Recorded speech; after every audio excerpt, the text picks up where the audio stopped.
Dieu nous parle. Chaque jour, Charles et Carole vous présentent la leçon de l'école du sabbat.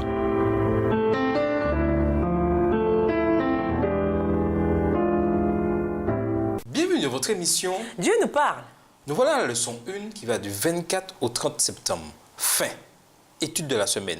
Job 42, les versets 10 à 17, Genèse 4, verset 8, Matthieu 14, verset 10, 1 Corinthiens 4, verset 5, Daniel 2, verset 44 et Job 14, les versets 14 et 15. Verset à mémoriser, Jésus lui dit « Je suis la résurrection et la vie, celui qui croit en moi vivra, même s'il meurt. » Jean 11, le verset 25 de la version Bible en français courant. Dans les cours d'écriture créative, les élèves apprennent l'importance du dénouement dans leur œuvre. En particulier, quand il s'agit de fiction où tout est inventé, l'auteur doit rédiger une fin satisfaisante. Mais même quand il s'agit de non-fiction, une bonne fin, c'est important. Qu'en est-il de la réalité et de la vie elle-même qui se déroule non pas dans les pages de livres ou le scénario d'un film, mais en chair et en os? Et nos propres histoires, quel genre de fin ont-elles? Comment se terminent-elles? Les détails inachevés sont-ils bien assemblés, comme dans un texte bien écrit? Il semble que ce ne soit pas vraiment le cas. Si. Comment pourrait-elle bien se terminer quand elles finissent toutes par la mort?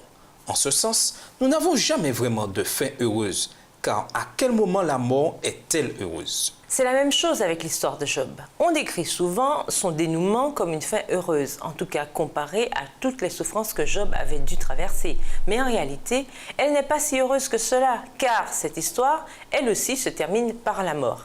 Cette semaine, alors que nous ouvrons le livre de Job, nous commencerons par la fin, car elle soulève des questions sur nos fins à nous, pas seulement pour maintenant, mais pour l'éternité. Et nous vous laissons à cette question de réflexion. Notre temps sur la terre est court. De quelle façon voulez-vous que votre histoire se termine? Au revoir. Et à demain si Dieu veut. Dieu nous parle. Chaque jour, Charles et Carole vous présentent la leçon de l'école du sabbat.